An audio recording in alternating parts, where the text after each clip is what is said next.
Hello everyone, my name is Teacher Akmar and now I am going to present intervention and strategies for challenging behavior. So, before getting into how to make strategy for challenging behavior, first we must know why the behavior happens. So, we have a simple formula which we call as SEAT.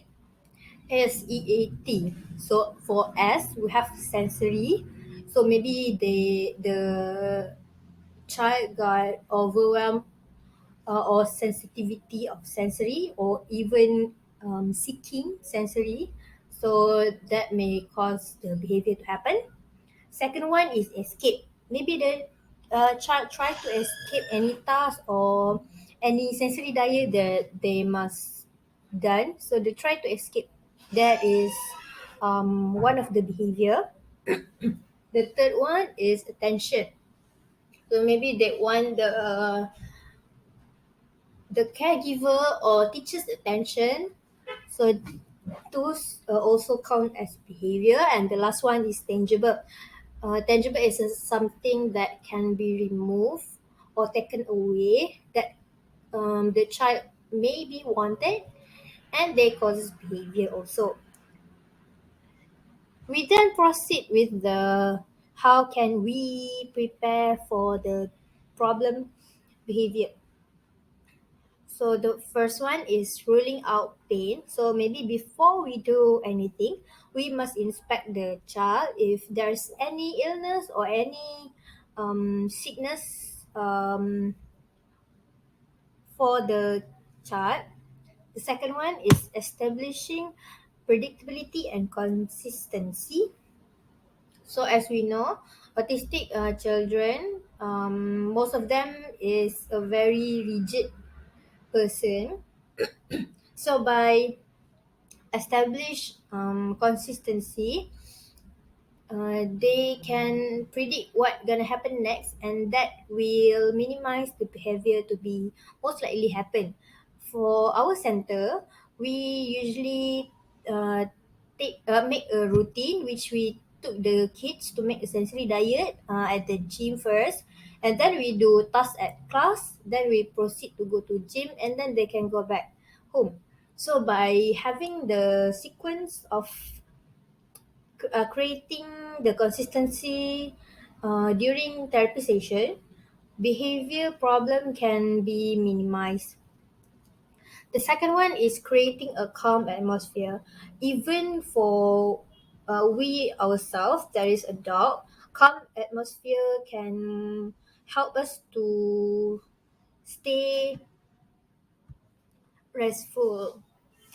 Next one, we can do attending to appropriate behavior. So by modeling a good behavior, it is most likely the child will imitate what the adult are doing. And then we proceed with doing do statement. Sorry for the typos on my slide. It's a statement. So instead of saying jangan kacau adik tu, so we stay a do statement which is kita main elok-elok dengan adik tu, like that.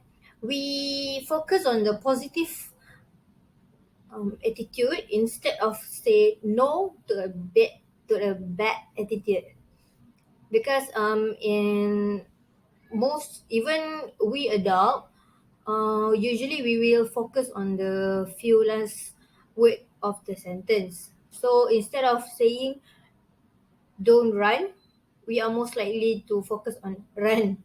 So it is not surprise if we say don't run, but then the child still run faster and faster. And the last on how can we prepare for problem behavior is keeping perspective. We then proceed on the behavior management approaches. So we have a few, which is how to prevent a challenging behavior, how to support positive behavior, and how to intervene when challenging behavior already exists. We then proceed with the preventing challenging behavior.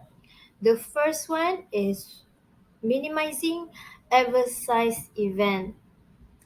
So aversive is the unpleasant stimulus. For example, a very bright light or a very loud noise. So by minimizing those stimulus, it can help to prevent a challenging behavior. Because by the overwhelm stimulus that happen, it might um, trigger or overwhelm for the children to do any task. The second one is sharing control. Kids is the same as us adult. We love to have that sense of control.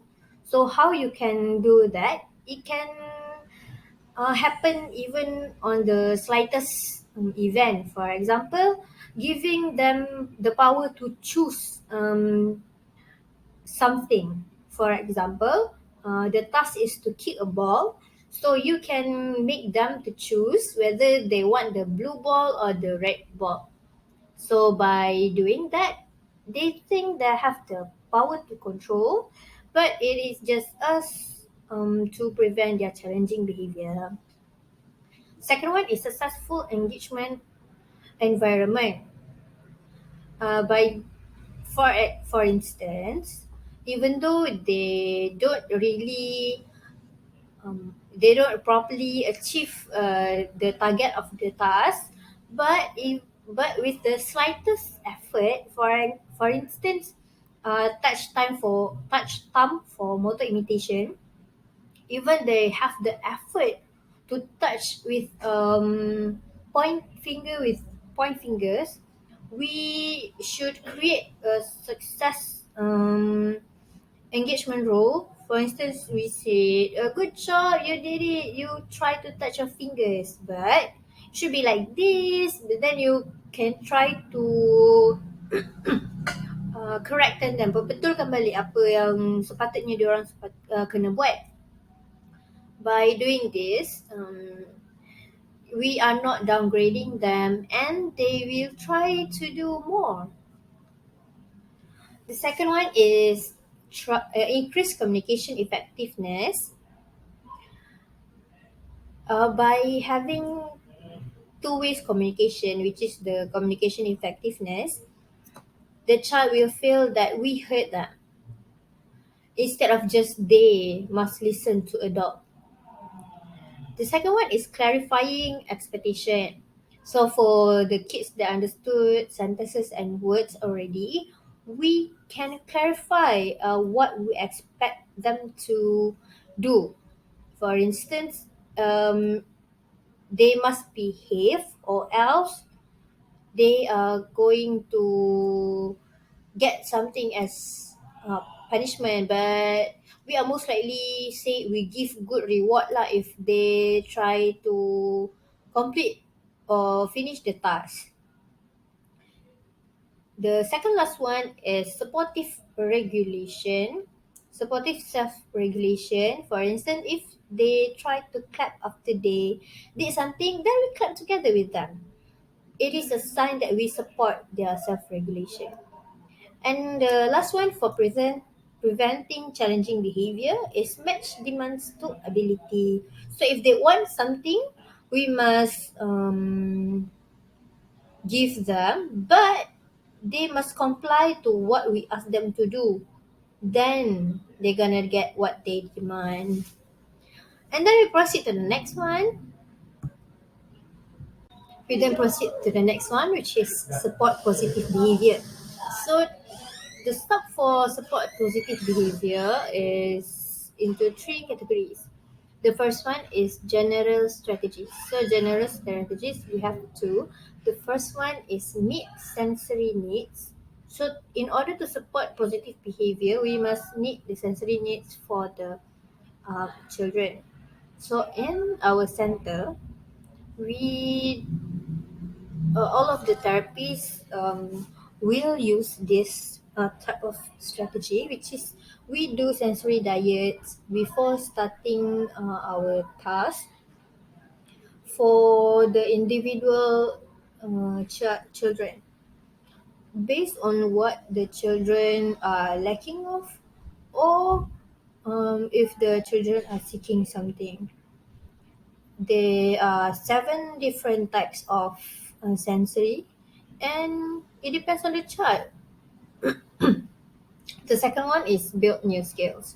So as I said before, we have a task which we call as class session. We have a minimum 6 tasks per session that we must do with the children in order to build new skills. We then proceed with the specific strategies. The very first one is increase compliance through contingency methods. So contingency methods, to put it in a simple way, in simple sentences, we do, as what I understand, we do an if then explanation. For instance, if the child complete the task, then the child might get something, or the child might get to play a game, or to get off time for 2 minutes, stuff like that. It can be a positive reinforcer, or even a positive punishment for them. Second one is token economies. So for token economies, for instance, in my class, I did use a sticker. So biasanya untuk token akademi ni saya akan pakai untuk kanak-kanak yang functional, as diorang tu faham apa yang kita sampaikan, dan biasanya kanak-kanak istimewa ni diorang kurang gemar repetitif yang bukan kehendak diorang. Tetapi in order untuk kita bagi complete, bagi dia master the skill, we must do repetition so that we confirm yang dia memang dah master the skill. Jadi saya akan menggunakan token ekonomi ni, which is saya akan bagi contoh satu repetition, satu stiker, dan bila dia dah complete 10 ataupun 15 repetition, nanti di hujung kelas dia akan dapat redeem 1 minit main bubble sebagai contoh. Seterusnya, kita moving on to the positive reinforcement. Positive reinforcement is something that the child usually like. It can be toys, food, but the food we must only use the food that the parent bekalkan kepada kita, because we cannot give any oral um, things which is food or drinks to the child. So something that the child likes in order to get the positive behavior. And next, the alternate preferred or non-preferred activities. Jadi untuk buatkan kanak-kanak itu buat sesuatu task and maybe they don't like the task, we give the choice. It is the same concept as the sharing control just now, but we selitkan task yang diorang kurang gemar. Biasanya kalau saya akan buat satu task yang diorang perlu buat, atau satu task yang saya target untuk diorang buat, dan lagi satu task yang diorang tidak berapa gemar untuk buat.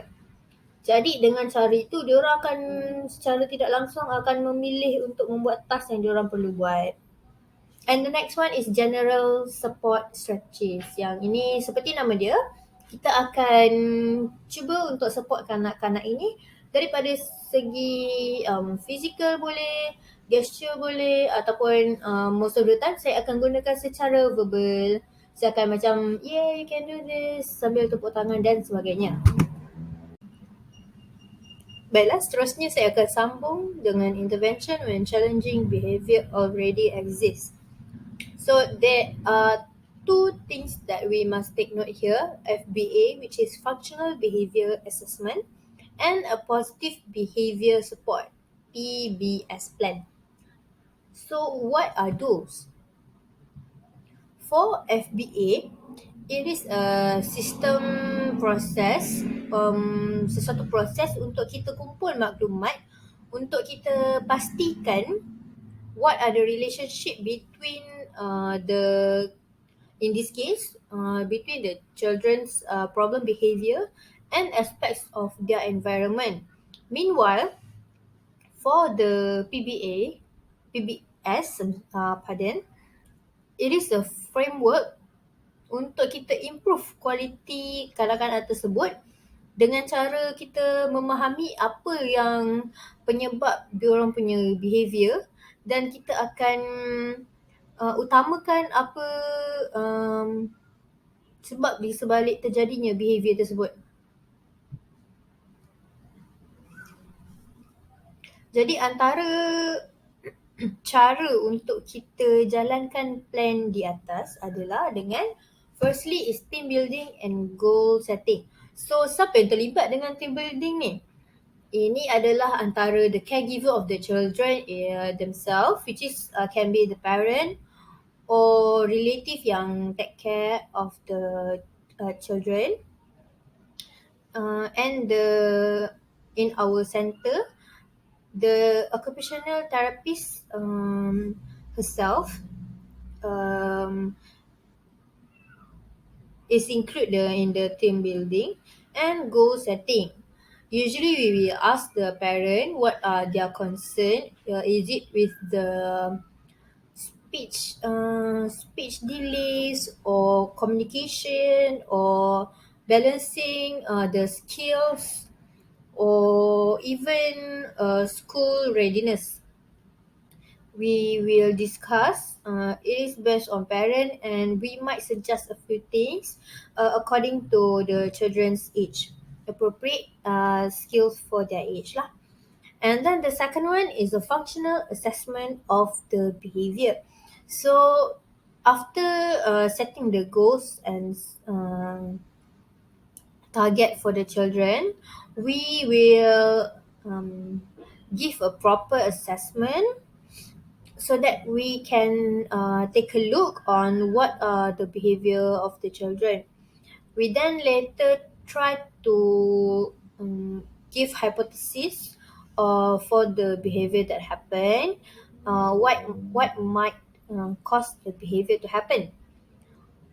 We then start to develop the comprehensive support plan, and the plan will be implemented and also measure the outcome that is done by our fellow interventionists at this center.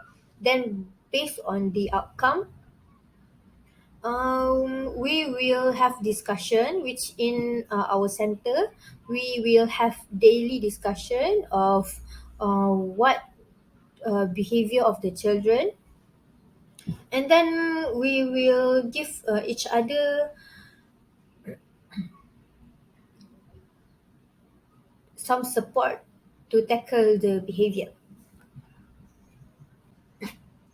And that is all for today's presentation.